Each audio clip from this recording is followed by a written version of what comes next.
Bueno, siendo fieles a la puntualidad y ya siendo las 11 de la mañana, bienvenidos a todos los que nos acompañan esta mañana, bienvenidos a este espacio. Muchas gracias por su puntualidad. Les damos la bienvenida al Live Coding, construyendo un emulador de Nintendo con JavaScript y TDD. El día de hoy nos encontramos con el ingeniero Robert Steven Pineda Marín. Él tiene 31 años, es ingeniero de sistemas y computación egresado de la Universidad del Quindío. Es un amante del desarrollo de software y las tecnologías web.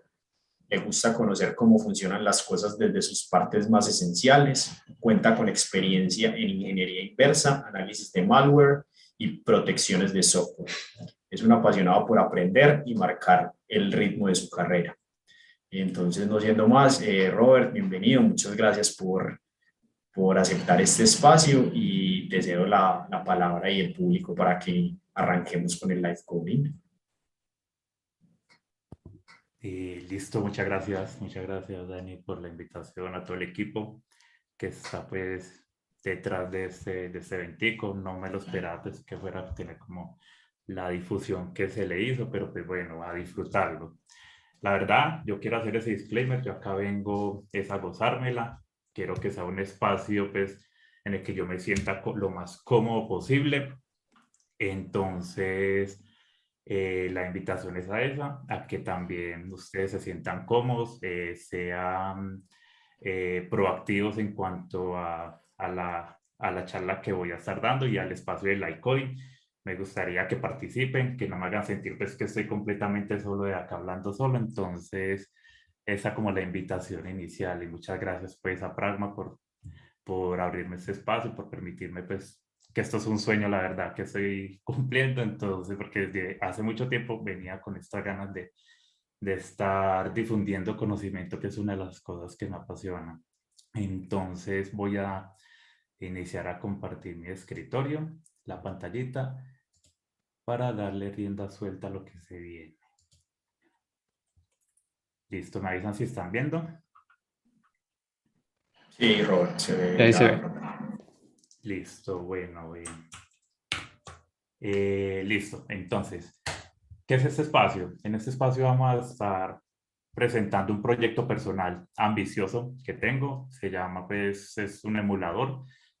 Todos alguna vez hemos jugado o tenido la oportunidad de jugar juegos de la Nintendo NES, el típico Mario Bros, el típico Mario 3, muchos juegos de ahí en adelante. Entonces, es un reto que tengo en mente construir usando tecnologías como JavaScript y una metodología de desarrollo que es el Test Driven Development o TDD. Entonces, no siendo más, acá yo voy a... Listo, acá ya está listo. Iniciando pues con el temita, entonces una breve presentación de quién soy. Ya Dani pues comenta a grandes rasgos algo sobre mi persona. Soy un desarrollador de software, me gusta mucho tirar código, comprender realmente cómo funcionan las cosas, porque yo creo que eso es una característica que hace que nosotros conozcamos las cosas de la manera correcta y pues, o sea, apalanque pues como nuestro aprendizaje de una mejor manera. Y pues como estoy pues desarrollando software en el día a día, pues digamos que todo esto que he aprendido me permite pues como visualizar de una mejor manera pues lo que está ocurriendo allí al respecto. Soy una persona autodidacta, he tenido la oportunidad de compartir conocimiento, como mencionaba Daniel, de manera autodidacta me desenvolví en disciplinas como la ingeniería inversa, el análisis de malware, también exploré un poquito el tema del análisis de exploit y la verdad lo que yo pude obtener de estas habilidades de bajo nivel son grandísimas, entonces siempre va a haber la manera donde uno puede implementarla. Y entonces hoy estoy presentándole este proyecto que, digámoslo, es un merge, que como ya les voy a mencionar, es un merge de muchas áreas que me gustan y que estoy en un actual aprendizaje. Fui miembro de un equipo, de un grupo de divulgación de conocimiento al respecto de la ingeniería inversa, que se llamaba CRAS Latinos. Hacíamos divulgación de contenido de protección de software a nivel de software y binarios, como bien lo había dicho también, de análisis de malware y otras habilidades allí al respecto.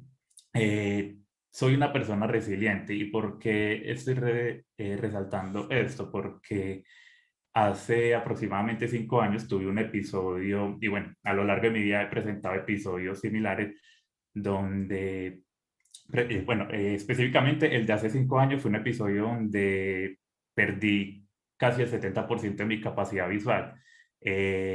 Mi ojo derecho no lo estoy usando, el ojo izquierdo, que es el que me sirve, tiene también otras falencias, pero digamos que de a poco fui encontrando como los medios para volver a encaminarme en lo que siempre me apasionó y el ejercimiento pues de mi profesión.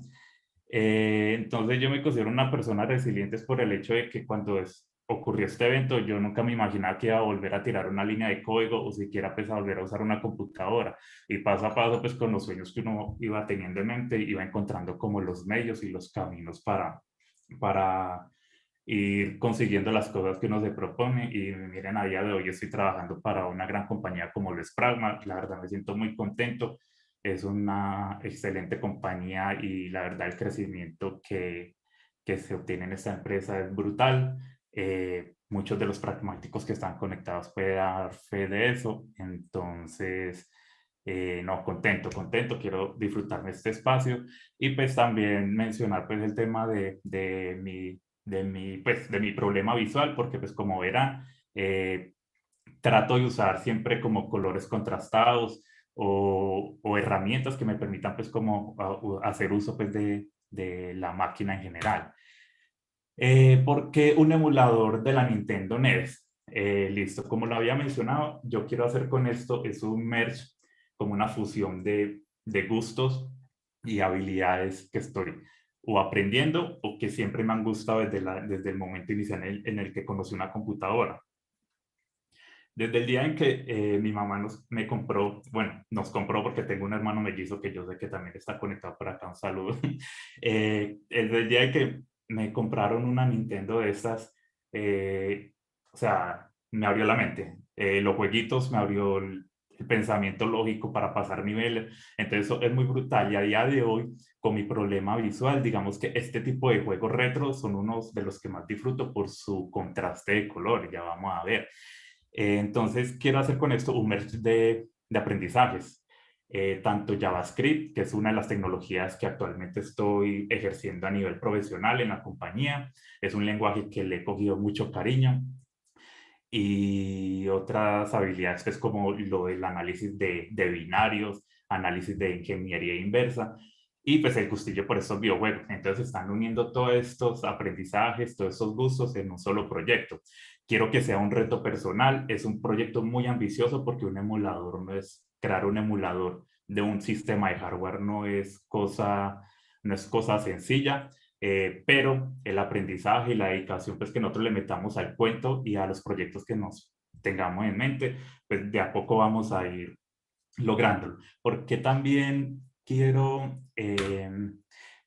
bueno, en el título menciono y rescato pues, el tema de la metodología Test Driven Development, porque ese Test Driven Development va a permitir apalancar esa construcción de algo que totalmente desconocía y a poco ir consiguiendo una por una sus partes. Ya vamos a ver un poquito más adelante cuando hable al respecto.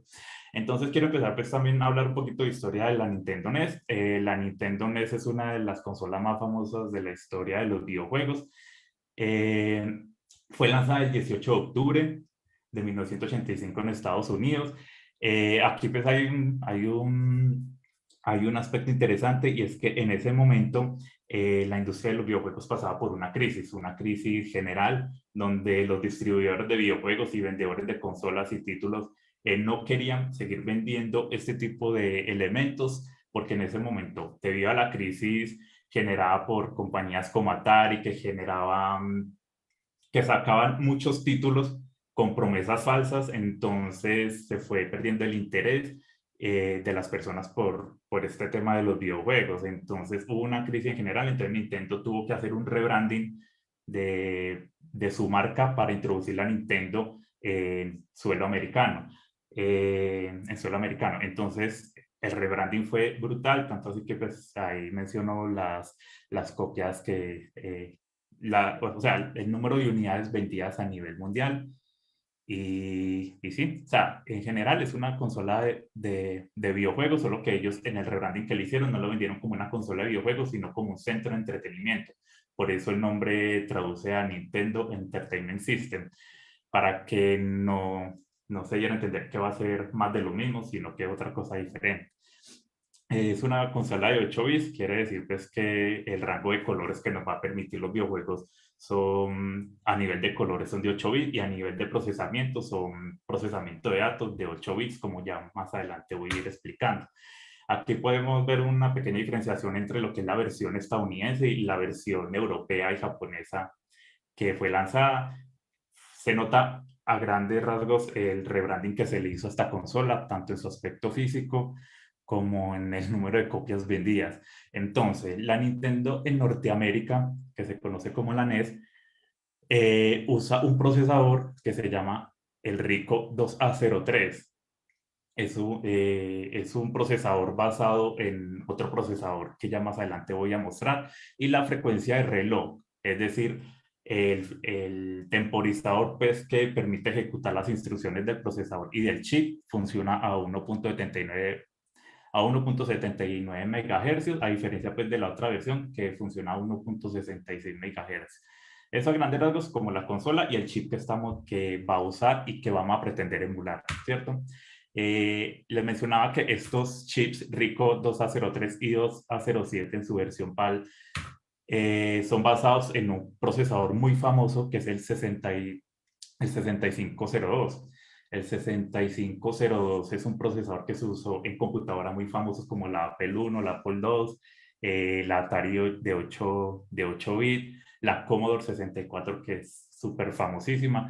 Entonces, al respecto de este procesador hay mucha documentación, guías de referencia. Entonces eso nos va a permitir, como es un procesador basado en esta arquitectura, la arquitectura del 6502 nos va a servir para emular el procesador que vamos a requerir para la Nintendo Entertainment System, ¿cierto? Luego, bueno, sí hay un factor diferenciador y es que la 6502, en este chip en particular, tiene un modo que se llama el modo decimal, pero el procesador que usa la Nintendo no tiene ese modo. Es algo muy simple, solo no hace uso de ese modo. Y también la diferencia adicional y abismal es que la Nintendo le dio soporte a este procesador para generar un procesamiento de audio. Entonces, eso se traduce en que el procesamiento gráfico y el procesamiento de audio nos va a permitir construir videojueguitos para la Nintendo. Eso a grandes rasgos como de en qué está basado la Nintendo a nivel de arquitectura de procesadores y temas de electrónica. No soy el experto en electrónica, si algún miembro que sé que hay conectados aquí también ingenieros electrónicos ve que cometo un error, pues me puede corregir también y estamos aquí abiertos para aprender. Componentes principales de la NES, listo. Entonces, ¿qué se necesita para que un software o un videojuego en esta consola pueda ser ejecutado? Necesita una CPU, básico de toda la vida, lo que nos dicen siempre cuando iniciamos en temas de computación, la unidad de procesamiento central, ¿cierto? Entonces a la CPU, que viene siendo el chipcito que vemos ahí con sus pines y todo lo demás interno. Una PPU, en este caso, la PPU hace referencia a una unidad de procesamiento gráfico, es la que nos va a permitir renderizar lo que está en memoria y nos va a pintar en pantalla lo que vamos a ver nosotros como jugadores de la Nintendo. En pocas palabras, es el que nos va a pintar el Mario Bros, los niveles, las estrellitas, todo lo demás, los sprites, todo ese temita. Entonces manda su señal al televisor. Esa es la encargada de hacer ese trabajito. Debe tener un banco de memoria RAM. Es esencial que en máquinas en máquinas como las de hoy, que que son, o sea, que tienen esos componentes esenciales, es vital que haya un tipo de memoria volátil para que cuando el programa se esté ejecutando pueda almacenar estados, guardar variables, guardar de todo, datos que el programa en sí requiere. Necesita una ALU, que es lo que les mencionaba. La Nintendo introdujo la capacidad del procesador para conectarse con una unidad de procesamiento de audio. Eso es lo que esta unidad es la que nos va a permitir generar el sonido que vamos a tener en los videojuegos. ¿Qué más tiene? Un componente esencial para esta consola es un cartucho de expansión. Los típicos cartuchos que nosotros le insertábamos a la consola son unos cartuchos de memoria no volátil, es decir, que no la podemos sobreescribir. Entonces, ese cartucho va a extender la memoria con la que ya viene la Nintendo. Entonces, todo este conjunto de cositas, adicionalmente, pues obviamente de los joysticks que nos va a permitir mover los personajes del videojuego y darles entradas al sistema. Todo este conjunto son las partes esenciales que van a componer una Nintendo NET. Cada una de estas tiene sus partes internas, obviamente, pero en sí, esto es lo que tenemos que construir. Tenemos que construir la CPU, la PPU, tener que emular los bancos de memoria RAM, una ALU. También tenemos que dar soporte para la carga del software, en este caso los cartuchos de la ROM, y recibir las entradas que va a tener el usuario desde sus mandos. En sí, este lineamiento, como lo tengo así en este orden, también va a ser el orden en el que yo voy a afrontar y estoy afrontando el desarrollo del emulador. Primero estoy construyendo la CPU porque a partir de la CPU es que se construye todo lo demás.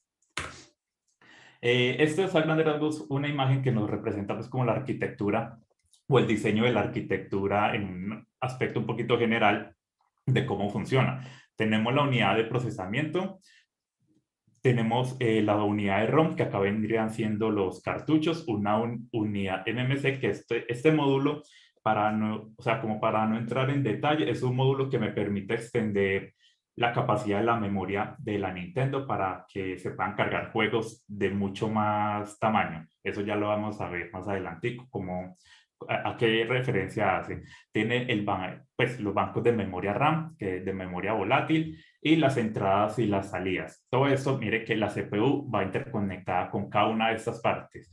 Y adicionalmente, pues el bus de datos, que es lo que nos va a permitir mover la data entre memoria RAM, que el procesador la lea, la interprete, la ejecute y así sucesivamente. Eso a grandes rasgos es una arquitectura del microprocesador, perdón, no del microprocesador, sino de la Nintendo, como está distribuida. Entonces ahora sí, vamos con lo primero, la CPU. Eh, una de las partes esenciales de la CPU son sus registros. Los registros vienen siendo como espacios pequeños, diminutos de memoria que él tiene reservada internamente dentro de la misma CPU para realizar sus operaciones a nivel de las instrucciones que va ejecutando y el programa que le va llegando a la unidad, ¿cierto? Podemos hacer un símil en términos de alto nivel, como para que se entienda, vienen siendo variables que tiene la CPU para que pueda almacenar valores temporales y hacer los cálculos debidos. ¿Cuáles son? El PC, este es uno de los más importantes. El PC o Program Counter es la variable o registro que me va a indicar cuál es la instrucción que el procesador, perdón, que va a tener almacenada la dirección en memoria de la instrucción que el procesador va a ejecutar. Es decir, ¿cómo se dice? La flechita que va a tener apuntando siempre a la instrucción que el procesador va a ejecutar. Hay otras variables o otros registros que son de uso específico, uno para el manejo de la pila, el stack pointer, otro que es el acumulador. Este en particular se usa mucho para procesamiento o sea, operaciones matemáticas. El X es un registro que se usa para hacer uso de índices, para apuntar a memoria, o sea, como para referir a términos de memoria. El Y, al igual que el X, tiene como una funcionalidad muy similar. Y el procesor status, ese también es muy importante. ¿Qué es el procesor status? Como ven aquí a la parte derecha, donde dice capacidad, eh, eh, donde dice capacidad, espera, yo muevo acá un poquito esta partecita, ahí dice qué tamaño máximo soporta cada variable de esta. Entonces, el PC soporta 2 bytes. Esto quiere decir que me va a soportar un valor en notación hexadecimal de 0 a FF. Ese número, esas 4 Fs traducen a que si hacemos la conversión a decimal, a 65.000, viene siendo 64 kilobytes de memoria.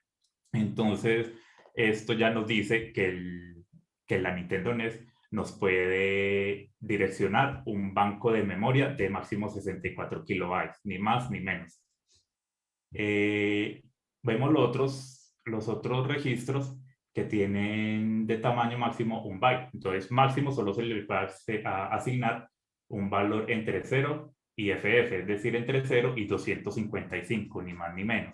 Entonces, veamos como para que no se malinterprete y para que sea fácil como de comprender, estos registros vienen siendo variables que el procesador va a usar para el procesamiento de sus instrucciones, ¿cierto? A ver cómo minimizo esto. Listo. Discúlpenme aquí un segundito, ya me voy acá. Seguimos con las banderas y los flags. Acá vimos en el anterior que hay un registro en particular de la Nintendo que es el procesor status. Este se usa para referenciar ciertos estados a nivel de bit. Si yo convierto el valor que tiene asignado, que se le asigna a este registro P, acá vemos el ejemplo, yo voy a decir P va a ser igual a este valor 170 en decimal y en notación hexadecimal, pues el AA. Entonces, en binario, ¿qué viene siendo? Desde la posición 0 va a ser el 0, el 1, el 0, 1 y así sucesivamente. Y cada uno de estas posiciones hace referencia a una bandera.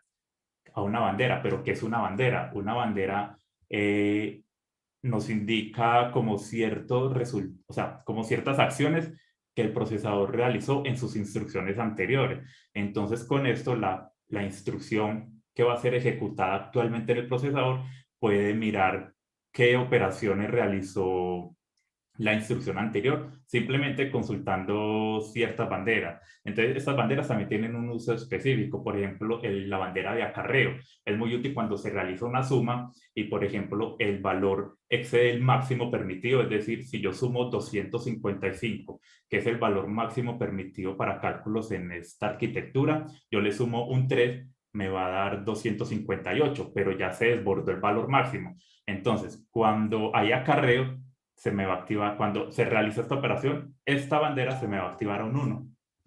Se me va a activar un 1. Ya más adelante vamos a ver que hay instrucciones que leen el estado de estas banderas y de acuerdo a esto hacen sus operaciones que hace referencia a la bandera 0. Esta es muy útil también.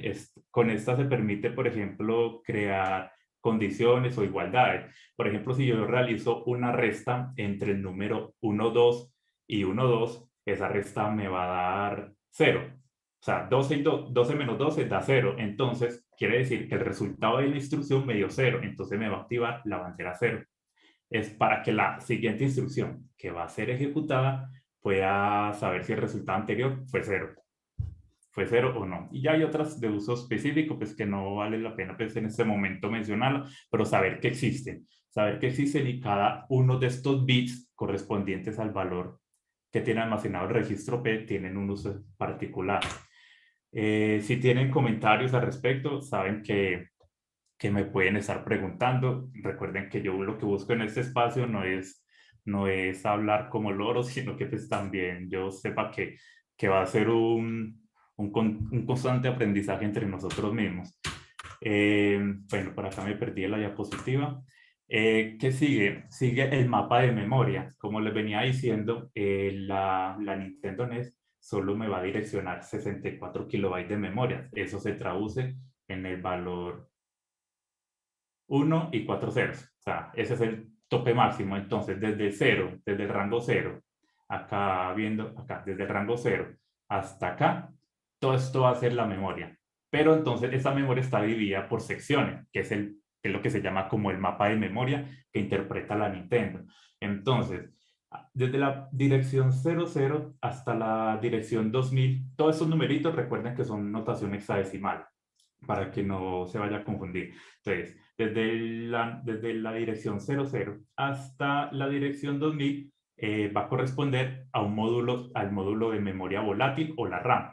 Ya aquí son valores que pueden ser sobrescritos, tienen uso específico, por ejemplo, la página 0, la pila, que es para almacenamiento de valores que van a necesitar las funciones que va a ejecutar el programa, y así sucesivamente. Luego, otro mapa de memoria va a estar destinado como a las entradas que van a venir desde los joysticks o los dispositivos que sean conectados a la Nintendo NES.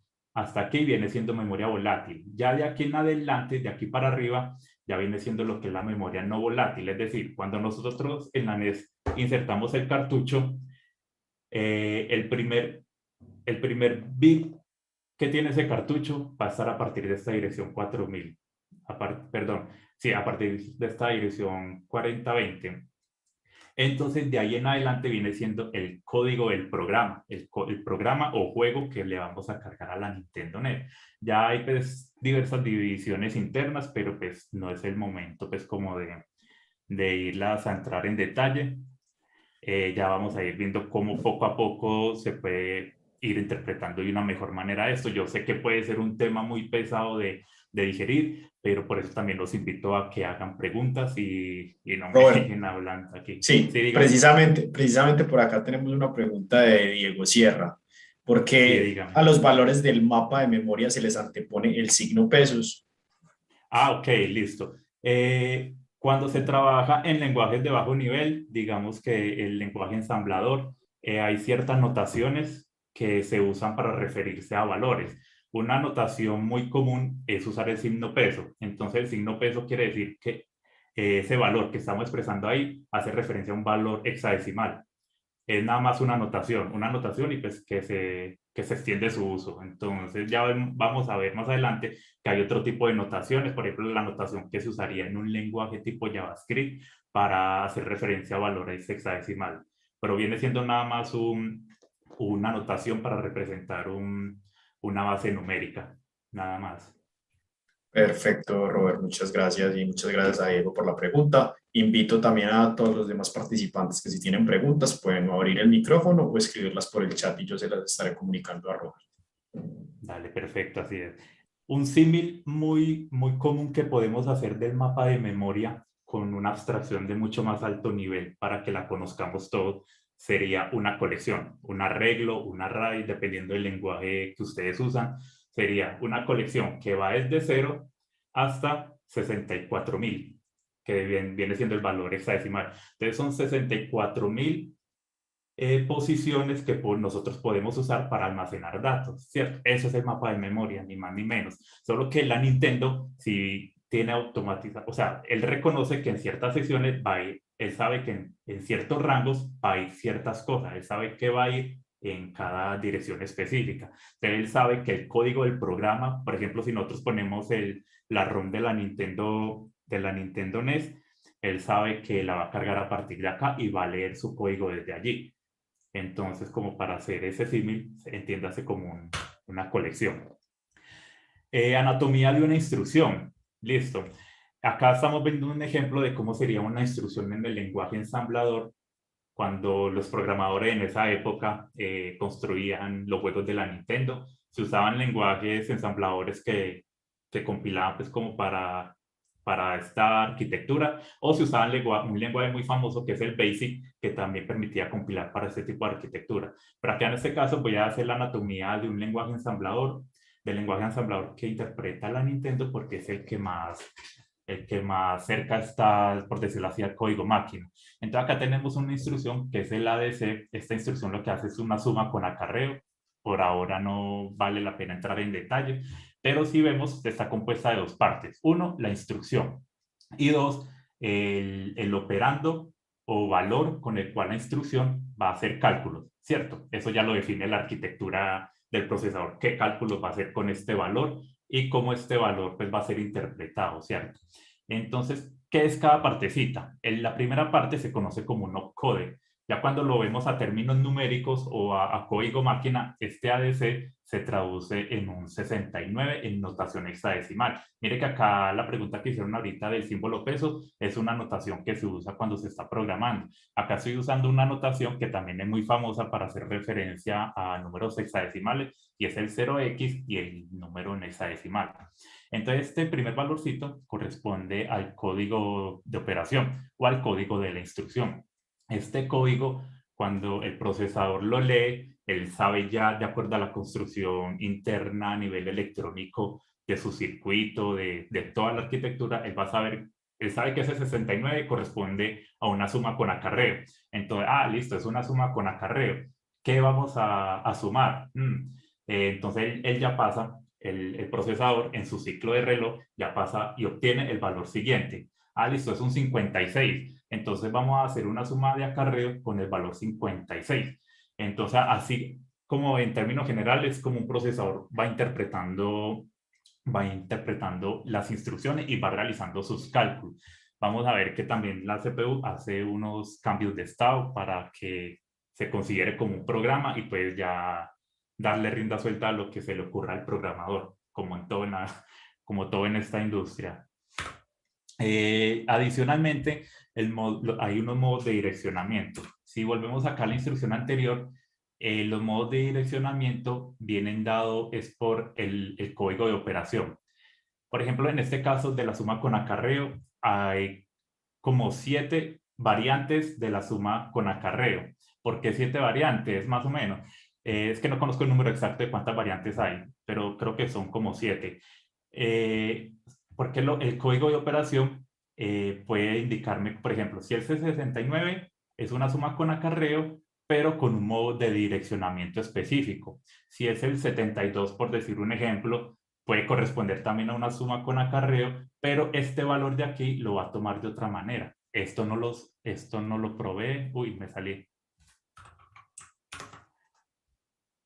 Esto no lo provee el operando, que es el segundo valor que acompaña a la instrucción. Entonces, ¿cuáles son los modos de direccionamiento? Está el implícito, que por ejemplo son instrucciones que solo tienen de tamaño un bit, es decir, no tienen un operando, sino solo el código de operación. Entonces ya sabe que va a trabajar con un registro de la CPU. Recuerden el tema de las variables internas que él maneja. Es implícito. También está el acumulador, que quiere decir que él va directamente a trabajar con el acumulador. El inmediato, que por ejemplo, si yo a la instrucción el operando es un 56, él va a manejar ese 56 como un valor 56, ni más ni menos. Ya luego de aquí en adelante ya son modos de direccionamiento que hacen referencia a la memoria RAM. ¿Cómo así que a la memoria RAM? Si, por ejemplo, la instrucción acá no fuera la 69, sino una que me maneje el modo de direccionamiento, por ejemplo, el 0 page, la página 0. Entonces, este valor no va a ser tomado como un 56, sino como una dirección de memoria. Recordemos, si este 56 es tomado como una dirección de memoria, volviendo al mapa de memoria, va a obtener un valor que esté ubicado por acá, más o menos. Por acá viene siendo por ahí un 56. Entonces me va a traer el valor que está en esa dirección y ahí sí va a realizar la operación que se le está indicando. Esto en sí permite construir varios tipos de instrucciones, un montón de instrucciones, pues los que permite la arquitectura en este caso. Entonces, pues no quiero andar como en detalles en los demás modos de direccionamiento, solo saber que a grandes rasgos qué vienen siendo y para qué se utilizan. Entonces, esa viene siendo la anatomía de una instrucción. Un valor que me dice qué instrucción y un operando qué valor, cómo ese valor va a ser interpretado para realizar el cálculo de la instrucción. Listo, entonces, ¿por qué Test Drive Development? Si bien en el título que se remarca de la presentación y del ICO y se remarca que se va a usar la metodología TDD. ¿Por qué? Porque actualmente yo también estoy aprendiendo el tema del TDD. La verdad que lo descubrí y me ha gustado bastante, me ha ayudado y servido para muchísimo. Digamos que para muchos desarrolladores puede ser contraintuitivo esta metodología, pero ya vamos a ver que sentándonos y practicándola vamos a obtener resultados maravillosos. el test driven development lo que nos dice a grandes rasgos es que nosotros vamos a probar, vamos a crear pruebas unitarias para nuestro código que aún no está construido. Entonces ahí es donde yo digo que eso puede sonar contraintuitivo, pero ¿cómo vamos a probar algo que no está construido? Pues sencillo, si tú pruebas, si tú sabes cómo probar tu software, sabes cómo implementarlo. Sencillo. Entonces, el sentarnos y crear las pruebas nos va a ir guiando, por eso se llama, hasta la metodología tiene ese nombre guiado, nos va a ir guiando en cómo nosotros podemos construir esa implementación. Me pasa que cuando yo me senté a construir este emulador, yo no sabía por dónde empezar. Yo no, pero hay tanta cosa que yo no sabía por dónde empezar. Entonces, sencillo, me senté, creé la primera prueba unitaria de, ve, yo quiero que esto se implemente así de esta manera. Entonces, mira, así, eso ya me va guiando el estilo en el que yo puedo realizar estas implementaciones. Ya vamos a ver un poquito en detalle. Crear las pruebas unitarias nos va a poner un poquito una armadura contra el cambio, es decir, que el código de nosotros sea mantenible, que el día de mañana nosotros vamos a realizar un cambio sobre nuestra implementación, pues no afecten los demás componentes que ya tenemos construidos. También nos va a evitar cometer la mayor cantidad de errores posibles desde una fase temprana. A grandes rasgos, esta es la metodología. Me gusta esta imagen es porque es muy intuitiva. Me dice, primero piensa, siéntese y escriba una prueba, ¿cierto? Entonces lo primero que nos dice es, sentémonos, escribamos una prueba de cómo queremos que se realice, perdón, de cómo queremos que funcione algo que vamos a implementar. Entonces, por obvias razones, como esa prueba no tiene una implementación que la sustente, esta prueba va a fallar. Aquí la vemos que el ciclo, el siguiente paso después de construir la prueba es que esa prueba va a fallar. Luego, ¿qué nos sugiere la metodología? Ahora sí, ya como la prueba falló, construyamos su implementación para que esa prueba pase, es decir, para que esa prueba valide pues la implementación. Entonces ahí ya se remarca con verde. Cuando nuestra prueba pasa, ya hay dos caminos bueno, hay un opcional y uno pues que ya puede continuar con el ciclo de desarrollo. Uno es sentarnos a modificar nuestra implementación o a realizar un proceso de refactoring para que la implementación tenga buenas prácticas, esté bien construida y lo demás. Y ya luego, si no realizamos un refactor o si lo realizamos y la prueba volvió a pasar, quiere decir que todo marcha bien y ya podemos pasar con el siguiente proceso, construir otra prueba para el siguiente paso de las cosas que queremos implementar. Si este ciclo se repite, el desarrollo del software se va volviendo intuitivo y paso a paso. Y una cosa de las ventajas que yo he destacado de esta metodología, implementarla en mis proyectos personales, es que me quita la ansiedad. ¿Por qué digo eso? Porque en el momento, por ejemplo, en el que yo me senté a construir el emulador, yo ya quería tenerlo todo resuelto y tenerlo resuelto con las mejores prácticas, con las mejores tecnologías, con todo, y no, eso no funciona así. Entonces, la metodología Test Driven Development me hace aterrizar un poco, me hace tener calma, paciencia, ir paso a paso, y a poco he visto que el módulo y las cosas que he ido construyendo van teniendo un poquito de sentido y se vuelve una metodología muy chévere. La invitación también para que la vayan conociendo y le den oportunidad. Una diferencia entre simulación y emulación. ¿Por qué emulación y no simulación? Yo hago un símil muy básico y es que, bueno, ahí está en la descripción, ustedes pueden ir leyéndola, qué es lo que significa simulación y emulación, porque si se la leo acá, pierdo tiempo con mi capacidad de lectura por mi problema visual. Pero a grandes rasgos la simulación viene a ser como intentar replicar algo que simule, perdón, no se puede usar la palabra simulación porque pues no tendría sentido, que trate como de asemejar el funcionamiento real de un sistema, ¿cierto? Pero no es una copia exacta de lo que se intenta simular. En cambio, la emulación hace referencia a implementar un sistema, sus características internas, su funcionamiento interna, de tal manera de que se comporte como si fuera un sistema real. El sistema real que estamos intentando emular. Yo acá hago un símil, por ejemplo, con el canto. Yo puedo estar simulando cantar como Vicente Fernández, pero ni de lejos me voy a parecer a él. Primero, mi voz de tarro no me va a dejar tener como como esa capacidad vocal. No tengo la apariencia física parecida a la de Vicente Fernández, ni mucho menos el dinero, ¿cierto?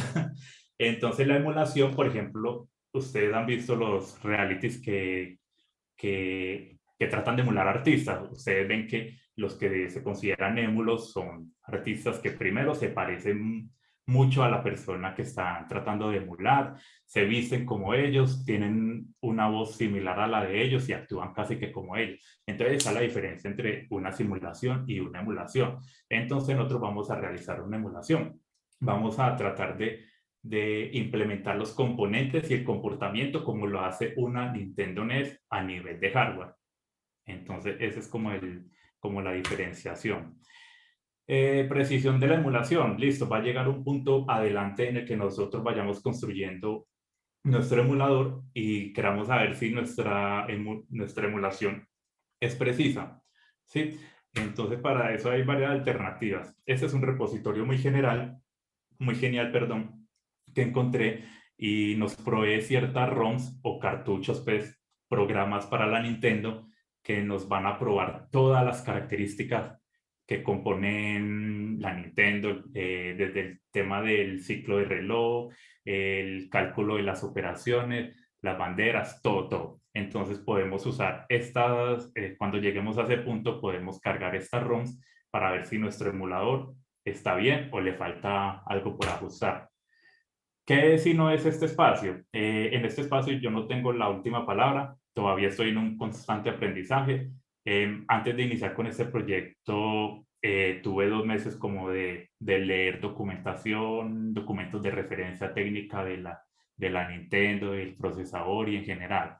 Entonces no es que yo me voy a sentar aquí ahorita para que apuremos un poquito y nos sentemos ya a tirar código. Es yo no voy a construir primero de acá esta sesión porque pues 1 hora no voy a terminar un emulador, ni de loco. Eso es es un proyecto que va a ser construido paso a paso y pues ya saben que es un proyecto muy retador y pues no se construye de la noche a la mañana. ¿Qué tampoco es este espacio? No vamos a construir juegos. La idea es construir la emulación de la máquina real que interpretaba los juegos de la Nintendo. Es decir, que el día de mañana nosotros podamos jugar con nuestro emulador a un juego de Mario Bros, al juego de Contra, al de Tetris, a los que hayan disponibles para la Nintendo. A eso queremos llegar, que nuestro emulador nos renderice el juego que le carguemos. Entonces, por aquí, listo. Entonces les hago la presentación al proyecto Canes, porque Canes es un juego de palabras, es un juego de palabras con mi perrito que se llama Canelo y pues la Nintendo Entertainment System. Listo, bienvenidos a Light Coding, donde nada puede mal ir sal. Muchos conocerán ese meme, es lo primero que sale mal. Entonces yo no quiero pues que a rajatabla todo va a fluir correctamente y que todo va a funcionar. No, nos vamos a sentar como yo me sentaría en el día a día a afrontar este desarrollo y ver que se puede hacer muchas cosas geniales con JavaScript. Nuevamente la invitación, pregunten, pregunten y pregunten. Acá les dejo pues como los enlaces para que me puedan ir ubicando, los voy a dejar un ratico, ya me notifican si hay alguna pregunta o inquietud para pasar así en lo que nos resta como a tirar un poquito de código. Robert, por acá tenemos una mano levantada de Jenderson Sánchez. Dale, Jenderson. Sí. Abre el micrófono y nos hace la pregunta. ¿Qué más? Muy bacano el proyecto. La duda es si este proyecto ya no se ha realizado antes. Si, digamos, si alguien anteriormente no ha desarrollado un emulador para la NES en JavaScript o en entorno web. Ah, claro, genial. Listo, cuando yo mencionaba lo de la emulación que recalcaba en el tema que es un reto muy ambicioso, es porque es así para la comunidad de desarrolladores. Y las personas que quieren como afianzar muchos conocimientos de sistema se aventuran a construir emuladores. Y una de los hardwares más emulados a nivel mundial es esta Nintendo.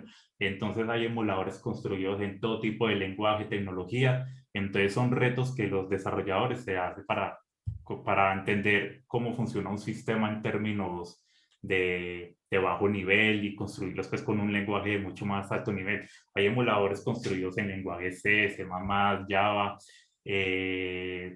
creo que hasta en Python también, de todo. Hay muchos, eso sí, como lo digo, es una de las consolas más emuladas a nivel mundial. En JavaScript encontré un proyectico de un muchacho, pero no, o sea, vi que él publicaba como al respecto sobre eso en JavaScript, pero no sé si él lo concluyó. Hasta ahí no logré llegar si el muchacho concluyó el proyecto, pero sí hay muchas iniciativas al respecto.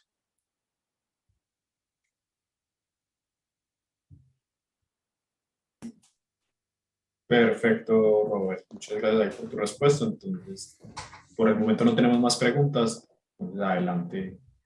Listo. Bueno, entonces voy a cerrar por aquí la sesión y pasar al editor. Acá en el editor yo ya tengo cargado el proyecto y les voy a presentar a grandes rasgos cómo está la la estructura de directorios. Es una estructura de directorios que es muy simple, una carpeta SRC con un folder library donde voy a exponer como todas las funcionalidades de la CPU y un punto index que me va a incluir como la librería en general. Esto está apalancado con Webpack para que me genere un bundle y poderlo luego ya incluir en un HTML cuando ya el proceso esté en ese punto, ¿cierto? Por ahora no es nuestro afán. Entonces, como les digo, yo ya tengo construida un par de cositas de la Nintendo y vamos al módulo principal. Por ejemplo, acá yo ya, como les mencionaba, lo primero que estamos emulando es la CPU. Entonces acá yo voy a mostrarles a grandes rasgos qué es lo que está haciendo este módulo. Este módulo lo que hace es hacer uso de un patrón muy conocido en JavaScript, que es el patrón módulo. Recuerden que en JavaScript, antes de que existieran los bundlers y todo eso, pues no había como maneras muy geniales, pues como de generar módulos, ¿cierto? Entonces, esto es un patrón que hace uso de los closures de JavaScript para que la librería tenga un contexto y todo lo que yo tenga definido, todas sus partes puedan acceder a lo que compone la CPU.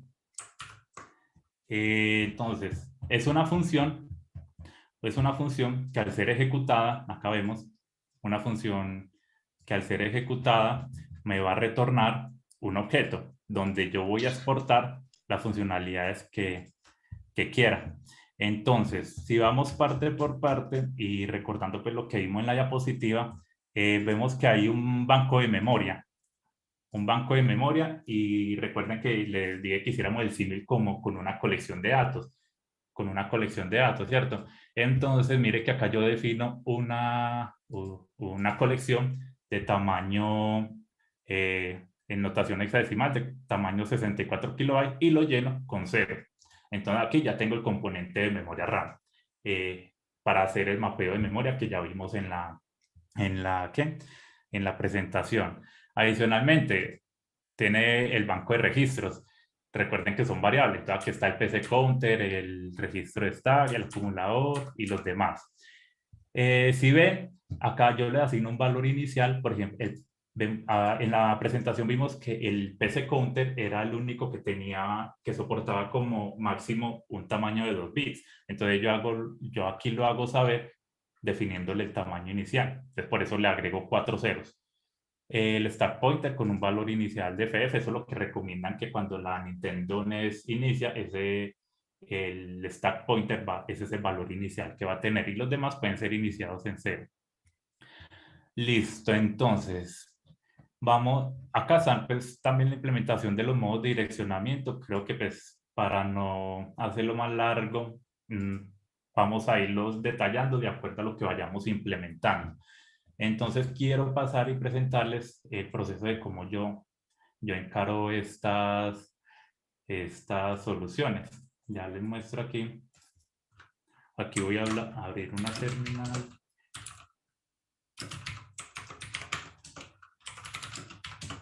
Acá yo tengo una documentación que he podido recopilar, ¿sí? Documentos de referencia que me dicen qué es cada cosa. Entonces, el proceso es yo sentarme, interiorizar cada una de estas partes. Recuerden que acá la fase inicial también es un tema de como de, como de asimilación de conceptos y de irlas implementando de acuerdo a la funcionalidad que nos presenta la arquitectura.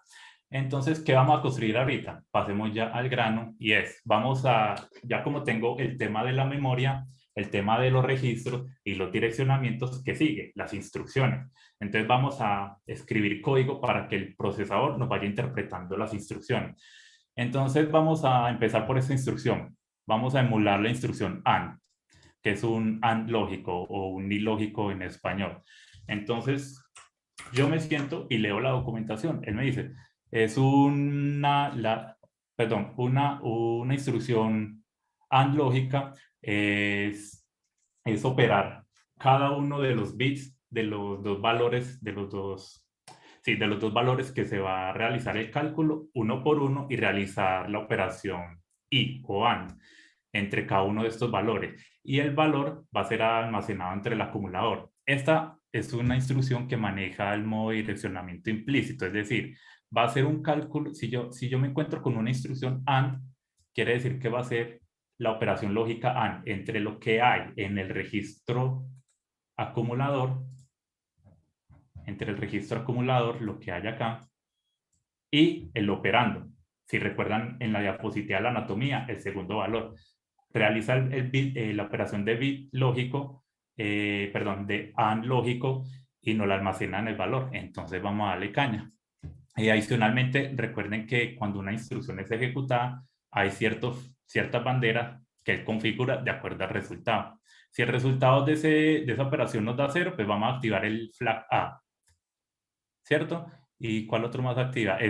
El último flag lo activamos cuando el bit 7 está configurado, que es como para usar la notación de signos, pero eso pues ya lo veremos más adelante si logramos llegar hasta allá.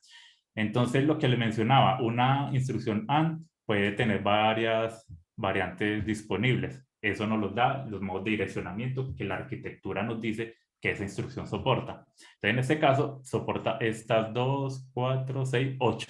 8 variantes de la instrucción AND. Vamos a empezar por la primera. Entonces, acá tenemos que el opcode para este direccionamiento inmediato es el 29. Entonces, vamos allá. ¿Cómo vamos a encarar esta solución? Recuerden que la idea es usar el TDD. Entonces, nos vamos al archivo de pruebas que tenemos. Como dato adicional, acá yo estoy usando Jest como test runner. Como ven acá tengo las pruebas que he definido para cada una de las componentes. Entonces vamos a ver de qué va. Una parte importante es que como yo ya voy a realizar una característica muy separada, es decir, voy a empezar a emular las instrucciones, yo podría empezar por realizar una suite de pruebas nueva. Es decir, en este caso es un conjunto de pruebas generales que indica que vamos a testear la CPU. Pero acá yo puedo crear una nueva y decirle, vamos a crear una nueva suite que nos diga CPU Instructions, ¿cierto? Le ponemos su anatomía básica de la suite. Entonces, todas las pruebas que estén enmarcadas en esta suite, pues van a tener un sentido. Por si el día de mañana queremos mover todas las pruebas que correspondan a la emulación de las instrucciones, pues las podamos separar como en un archivo diferente, ¿cierto? Entonces, ¿qué vamos a crear? Vamos a crear adicionalmente, vamos a empezar por la prueba. Recuerden la metodología TDD. Sentarnos, pensar cómo queremos realizar la la implementación, y ahí sí ya luego realizar la implementación. Entonces, perdón, acá verdad que estoy mal acostumbrado con Jasmine que usa el lead. Entonces, test, vamos a crear una prueba que nos diga emulate the AND instruction para qué método de direccionamiento vamos a emular, el inmediato. para instruction for inmediato. Listo. Tenemos el nombre, la anatomía básica y listo. Con eso ya tenemos declarada pues como el nombre y la expresión general de qué queremos emular, ¿cierto? Entonces, ¿qué sigue? Acá, en las pruebas que yo ya había construido, tengo unos métodos muy particulares que son estos de aquí. Estos de aquí, ¿qué es lo que hacen? El before each es un método muy famoso en los terroners que me permite ejecutar un código antes de cada prueba que vaya a ser ejecutada. Esto con el fin de ¿qué? De que cada una de las pruebas tenga su propio espacio y esté separada totalmente del resultado de las pruebas anteriores. Es decir, que cada prueba tenga su contexto lo más limpio posible. Y entonces esto lo podemos migrar para hacer uso en el describe que definimos para las instrucciones. Aquí lo vamos a pegar.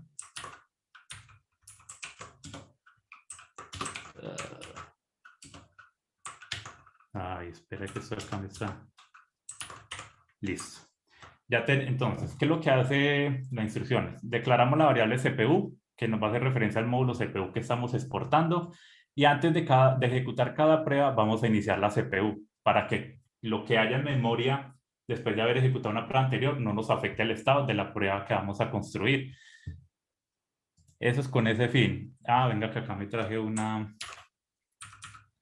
adicional que esta no la necesitamos. Entonces con esto garantizamos, aunque no sé por qué me está dando error CPU, quizás listo, porque todavía no lo estamos usando, listo. Entonces, ¿cómo encaramos la emulación? Yo quiero que el procesador al ejecutar una instrucción, entonces acá es donde nosotros nos sentamos y pensamos cómo quiero que nuestro módulo pueda ser ejecutado. Entonces yo podría decir, yo quiero que la CPU tenga un método que se llama execute, al cual le voy a pasar una instrucción. Y es una instrucción, ¿cierto? Entonces, eso ya me está apalancando el diseño de la implementación. Yo quiero que sea ejecutado de esa manera. Entonces, ¿qué instrucción le voy a pasar? Debo definirla. Definamos la instrucción. Con instrucción, recuerden la anatomía de la instrucción que vimos nos dice que el primer byte que nosotros definamos corresponde a la instrucción y el segundo el operando. Entonces, siempre es un movimiento constante entre el código, leer la documentación y mirar qué necesitamos. Para emular esta instrucción en este modo de direccionamiento necesitamos el opcode de la instrucción, es el 29. Entonces vamos allá. El primer valor va a ser un 29. Y el operando puede ser cualquier valor. Entonces, acá, ¿con qué operando queremos hacerlo? Pongámosle una fácil. Voy a poner el FF porque me va a permitir explicar algo muy importante. Entonces, la anatomía de una instrucción yo ya la estoy definiendo acá en la instrucción que le voy a pasar, que quiero que la CPU me ejecute, ¿cierto? Entonces, después de yo realizar la ejecución, debo realizar las aserciones que yo quiero probar, ¿cierto? Entonces, acá la documentación nos dice que la instrucción AND indirectamente va a trabajar con el registro acumulador. Entonces, eso ya es parte como de la implementación. Pero entonces acá yo voy a realizar expects, aserciones, para validar que el resultado y la instrucción se ejecutó correctamente. ¿Como cuál aspecto realizar? Recuerden que el valor de esta instrucción debe quedar almacenado en el registro acumulador. Entonces yo lo voy a poner cpu.res, que hace referencia a esto. Espera, yo lo muestro acá para que quede más intuitivo. Y a mí me gusta trabajar en el modo Zen, que me evita como puedo ocultar todos esos paneles. Entonces, ¿qué estoy diciendo? Yo voy a testear que la CPU, el banco de registros, ¿a cuál registro voy a probar? El acumulador. el acumulador tenga un valor específico. Entonces, como yo voy a realizar una compuerta lógica AND entre FF y el valor que tiene el asignado el acumulador, en este caso, si yo no le asigno en la prueba un valor inicial, pues va a ser 0, ¿cierto? Entonces dejémoslo por ahora con 0. Y el FF, recordemos, si hacemos la conversión a bits, quiere decir que todos sus bits van a ser 1. Entonces voy a hacer una compuerta lógica entre 1 y 0, que si recuerdan, pues como ¿qué pasó aquí? Que salió como algo marcadito. Bueno, no sé. Bueno, me perdí. Que salió algo ahí en la pantalla pintadito y no sé de dónde salió. Entonces vamos a realizar la operación. Entonces, ¿qué voy a, después de realizar? Ay, venga, listo. Voy a testear, voy a probar de que el registro A, que sea to be.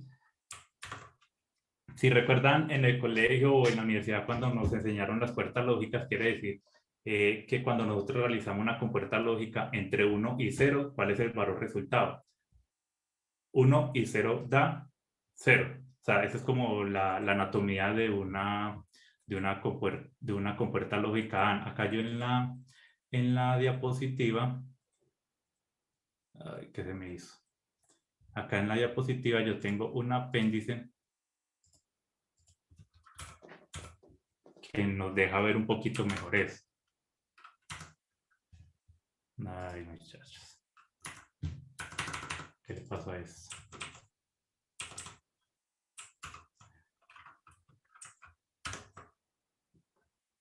No sé si me están escuchando o creo que sí estamos bien. Sí, ahí te Sí, estamos escuchando. sí, te Ah, estamos ya, escuchando. Sí, ahí se oye. Te escuchamos. Mire que la compuerta lógica AND, él va a hacer una operación de bits. Entonces, si yo opero el 1 con el 1, quiere decir que ambos están seteados a 1, entonces el resultado va a ser un 1. Si alguno de los dos operandos es un 0, siempre me lo va a poner a 0. Pero aquí 1 y 1, 1, listo. Entonces aquí podemos ver como la anatomía de la instrucción AND. Entonces si volvemos al código, nosotros vamos a operar el valor 0 que tiene por default el registro acumulador con todos sus bits a 0. Entonces, ¿qué debe devolvernos cuando realice esa instrucción? Nos debe devolver un 1 y 1, 0. Creo que da 0, sí. Nos debe devolver 0. Entonces, esa es la prueba. Aquí nosotros ya estamos construyendo la prueba. ¿Qué es lo que estamos construyendo? La anatomía de la instrucción que vamos a emular, su conjunto de bytes, el opcode y el operando. Ejecutamos la funcionalidad que luego vamos a implementar, le pasamos como parámetro lo que nosotros queremos, que en este caso es la instrucción, y realizamos una aserción al respecto. Entonces vamos a esperar de que el registro acumulador sea 0. Entonces aquí es donde ya entra la magia del TDE. Si yo ejecuto las pruebas, vemos que hay una que falló. Entonces ahí nos dice CPU instructions. Emulate instruction, Acá nos dice type error, CPU execute is not a function. Quiere decir pues, que no encuentra esa función ejecutar porque obviamente no la hemos implementado. Entonces aquí es donde ya se empieza a ver el ciclo del TDD. Ya tenemos cómo queremos nosotros probar una instrucción, cómo queremos la intención del CPU para que nos ejecute una instrucción. Entonces debemos ir al módulo de la instrucción y crear su implementación. Entonces aquí yo voy a poner una función nueva que diga execute. Execute va a recibir como parámetro una instrucción. Y adicionalmente ya debemos escribir la lógica aquí para que esta prueba pueda pasar. Entonces, ¿qué quiere decir? Si volvemos a la documentación, recuerden que esto es un pase constante entre documentación, lectura, asimilación, y ahí sí luego pues como ir codificando. Entonces, la compuerta lógica nos dice que opera entre lo que haya en el registro acumulador y el operando que nosotros le pasemos, ¿cierto? Entonces vamos a hacer eso. Primero vamos a deconstruir la instrucción. ¿Cómo lo podemos hacer? Podemos hacer uso de algo muy útil que nos provee el ECMAScript en sus últimas versiones, y es la de construcción de arreglos. Entonces podemos crear una variable que sea el opcode de la instrucción y el operando. ¿De dónde lo vamos a obtener? De instrucción.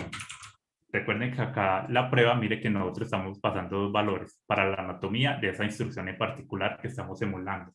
Entonces, con esto yo ya tengo separados el 29 y el FF, ¿cierto? Entonces, después de esto, yo ya diría, si el opcode es igual a 0x29, que corresponde al opcode de la... a los codes de la instrucción AND que le estoy pasando ahí en la prueba. Entonces, si corresponde a eso, ¿qué debe hacer la instrucción?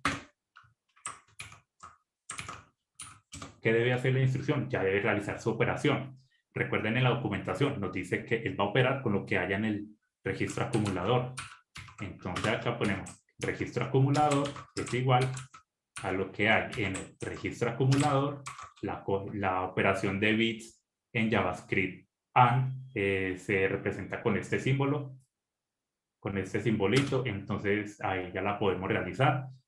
¿Y qué más? El 29, perdón, el operando, que sería la parte derecha que compone la instrucción. En este caso el operando sería el FF, el operando.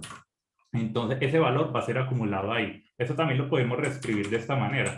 res.a es igual al registro A y operando. Solo que por términos de código limpio, a mí me gusta ser muy explícito en la intención que está reflejando nuestro código, porque pues puede ser contraintuitivo muchas veces, pero este símbolo aquí hace referencia. Entonces no me gusta usar como estos acortadores de código. La idea del código limpio es que sea lo más intuitivo posible en nuestras implementaciones. Entonces ya estamos realizando la asignación. Listo. Ya con esto yo creo que la prueba debería...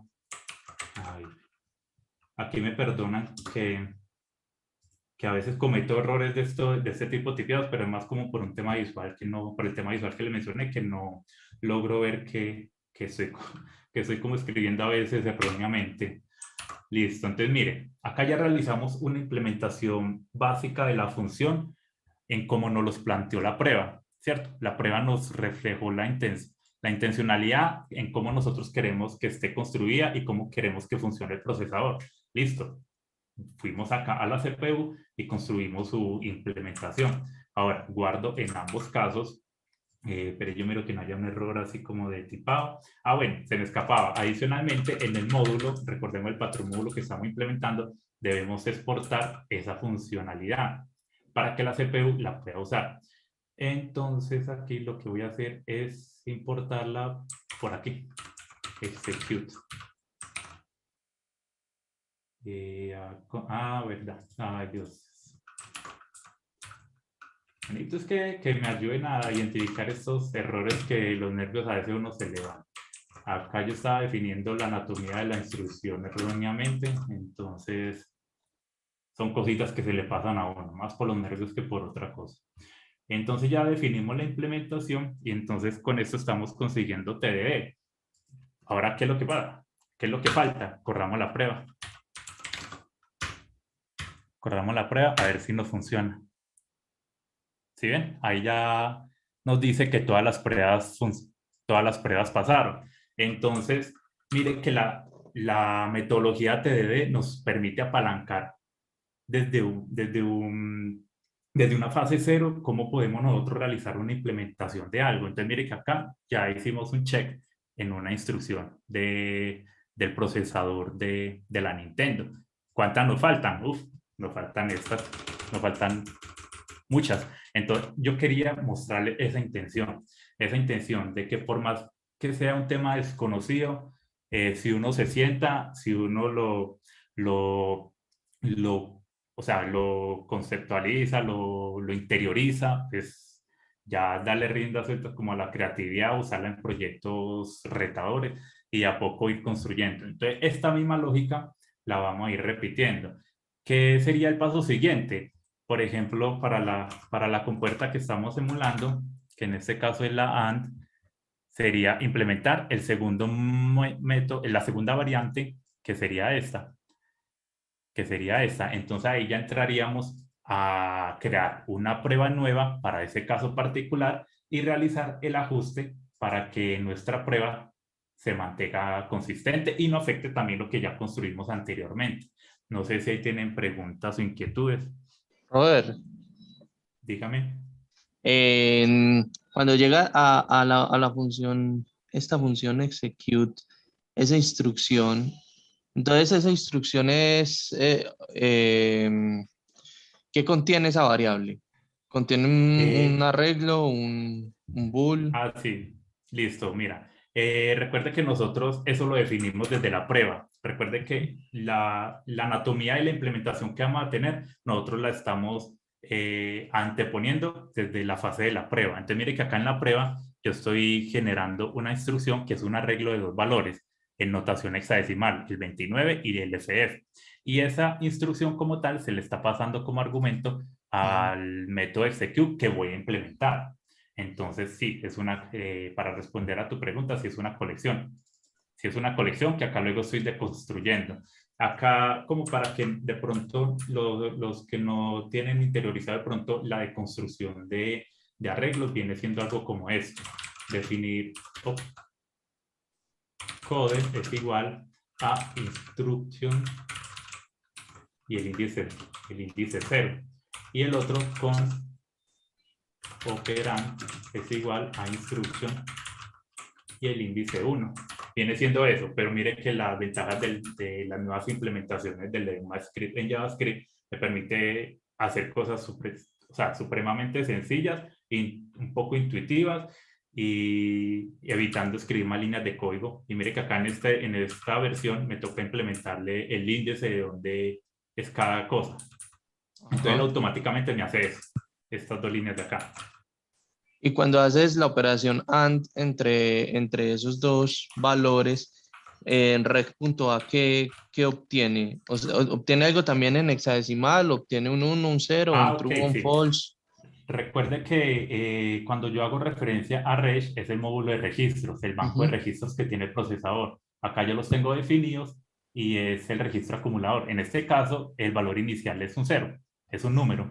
Recuerden que el procesador usa esos registros para hacer cálculos de operaciones, mover datos, valores, números y realizar sus operaciones. Entonces, como acá en la prueba yo no le inicié un valor inicial al registro acumulador, pues él me va a trabajar con el default. Acá yo podría en la prueba, eso podría ser de pronto otro caso específico que quisiéramos construir, yo podría antes de ejecutar decirle cpu.regist, el banco de registro, hacer referencia al acumulador y configurarle el valor 0x12, ¿cierto? Entonces ya cuando él ejecuta la instrucción, el registro acumulador va a tener el valor 1,2 en notación hexadecimal. Por aquí en el módulo que importo hay una función que es esta, que es setRegister. Entonces una función que yo creé para asignarle un valor a un registro específico. Entonces yo le especifico el registro que quiero asignarle un valor y él ya me maneja directamente el valor en el banco de registro. Solo que acá sí lo hice directamente como para que sea más intuitivo de lo que se puede hacer. Pero, por ejemplo, en este caso estamos trabajando con el valor default. Podríamos construir otro caso de prueba que nos maneje un valor específico para validar si la compuerta AND que implementamos se comporta correctamente. Y esa es la idea, lograr identificar casos específicos para garantizar de que nuestra emulación va por buenos caminos. ¿Recuerdan la parte que yo les dije de precisión de la emulación? La idea es que cuando lleguemos a ese punto, nuestro procesador se comporte lo más fiel posible a como lo está haciendo, a como lo hace la Nintendo NES. Nos estamos apalancando de toda la referencia y documentación que haya en Internet. Entonces es una fase muy de interpretar, implementar. Ya cuando podemos asegurar de que nuestro procesador está correctamente, cuando terminemos de implementar todo este conjunto de instrucciones que vemos acá en la referencia.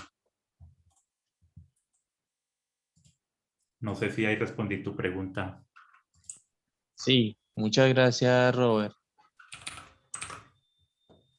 Listo, no sé si hay alguna inquietud al respecto. Acá uno me podría quedar acá tirando caña. La verdad, yo disfruto mucho estos temas de arquitectura de bajo nivel, porque nos permite tener un panorama muy claro de cómo funcionan las computadoras. Entonces, la invitación es que a todos los que están conectados, porque tengo amigos que mencionan que eso tema del ensamblador, que es muy engorroso, ¿cierto? Que les parece como muy pesado, pero pues la invitación es a que nos atrevamos y le demos una chancecita a este tema, que se pueden construir cosas muy bacanas, y no solo eso, sino que nos da una visión muy diferente de cómo realmente funciona un computador. En este caso estamos entendiendo cómo funciona ese computador de los años 80, que es la Nintendo NES, pero también se puede hacer con la arquitectura reciente. Entonces la invitación es a eso. Entonces aquí cumplimos ya con una iteración del ciclo TDE. Creamos la prueba unitaria primero, antes de la implementación. Reflejamos la intención de cómo queremos de que nuestro procesador se comporte, o nuestro módulo del procesador se comporte.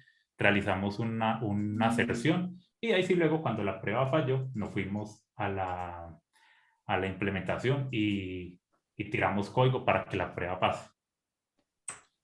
Robert, ¿y vas a seguir haciendo más live codings de este tema? Claro, claro, muchacho. Esto, digamos que fue el abrebocas, porque yo ya venía con esa intención desde hace mucho tiempo. Yo me considero una persona muy procrastinadora, entonces yo suelo tener ideas de proyectos, pero los voy dejando ahí sobre la marcha. Este en particular es un proyecto que realmente me apasiona. Entonces yo quiero también que el motivarme yo a compartir con otras personas en espacios como este o en mi Twitch, como lo vimos en la presentación, que por aquí les voy a dejar los enlaces para que los tengan presentes. La idea es que si a partir de esta charla y este espacio que me provee Pragma para hacer esta divulgación, de ahí salga ya mi canal de Twitch con esta divulgación. Ir construyendo, sentarnos, tirar labia, si tienen preguntas, inquietudes, sugerencias, ahí las vamos a estar hablando también.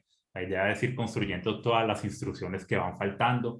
Luego, ya cuando la CPU esté al completo, seguir con el procesamiento gráfico para que ya luego el emulador vaya teniendo forma.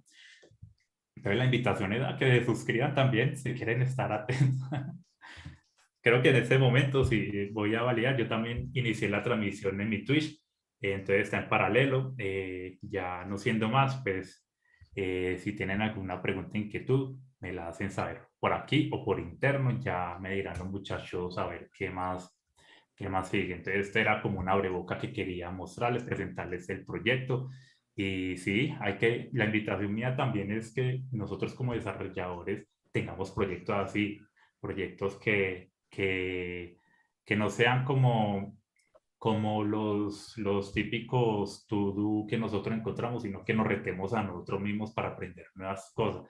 Y ya verán que eso siempre nos va a dejar cosas muy positivas. No sé si hay más preguntitas, porque creo que Genial. acá ya me pasé el tiempito. Sí, nos pasamos un rato, pero igual pues tenemos todavía gente conectada, entonces eso quiere decir pues que estaba muy interesante el tema. Pues Robert, primero agradecerte por el espacio. Por acá sí tenemos una pregunta, pero creo que la acabaste de responder. Giancarlos nos preguntaba que sería interesante saber si tienes un canal, un espacio donde sigas compartiendo esos conocimientos de programación de bajo nivel con técnicas de alto nivel como TDD. Entonces, pues creo que ya acá en la misma gráfica, en la misma presentación, en un slide que estás mostrando, pues ahí están los diferentes canales. Igual ahí pues ya también Alejandra nos está ayudando a compartir algunos canales, pues algunos enlaces también para seguir pues el proceso de Robert en este emulador. Bueno, perfecto. ¿Tienen preguntas? Claro que sí. Pues esta es mi primera vez que veo que alguien utiliza TDD entre compañía. Entonces, una pregunta. Esto es muy front. Esta es la primera vez que veo código bajo nivel. ¿Cómo Sí. poder utilizar el TDD para front específicamente? Para front, pues digamos que el TDE como tal es una metodología. Ya nosotros la podemos implementar tanto si vamos a hacer código backend como front. Ya luego lo que nosotros podemos ir viendo en el camino es que podemos utilizar librerías por ejemplo, si estás usando front con librerías tipo React o Angular, pues acompañar el Jest, por ejemplo, el test runner en particular, con librerías que nos permitan testear los componentes y todo eso. Pero es simplemente sentarse y crear las pruebas, o sea, seguir como el ciclo del TDE, que crear la prueba, luego la implementación.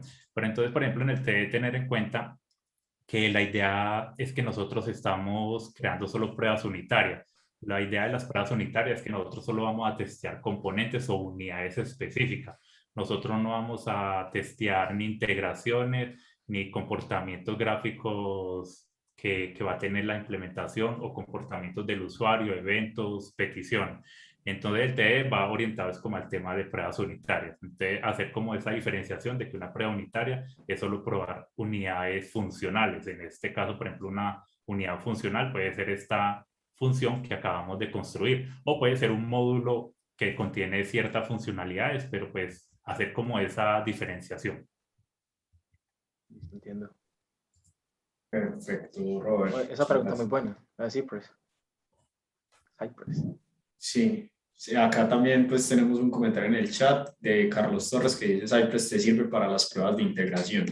Lo que no estoy Exacto. seguro es si es pregunta o afirmación, creo que es más una afirmación. Yo creo que es una afirmación, sí, porque hay que tener en cuenta esos niveles de testing que vamos a realizar. Hay una imagen muy famosa y es esta pirámide del testing. Pirámide del testing. Esta imagen de aquí, acá donde nosotros estamos ubicados, estamos ubicados en la base. Estamos ubicados en la base donde estamos testeando componentes funcionales como las unidades lógicas de nuestros componentes y nuestro código. Ya luego vienen los niveles de testing de integración y el end-to-end. Bueno, esta está muy básica. Hay unas que tienen como unos niveles más específicos, pero en cierto modo esa es como la idea. Tener en cuenta que si nosotros vamos a usar la metodología TDE, quiere decir que vamos a estar creando pruebas unitarias, no pruebas de integración, ni pruebas end-to-end, ni pruebas de UI. Entonces, como hacer ese pequeño resalto.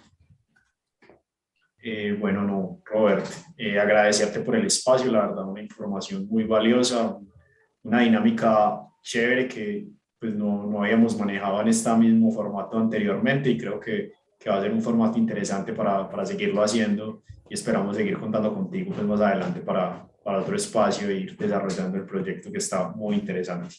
Entonces, pues no siendo más, Robert, muchísimas gracias a todos los que nos acompañaron, a los 42 asistentes que tenemos en este momento y a los 110 que se conectaron en toda la sesión. Tuvimos hasta 110 participantes, lo cual es una muy buena cifra. Cuenta.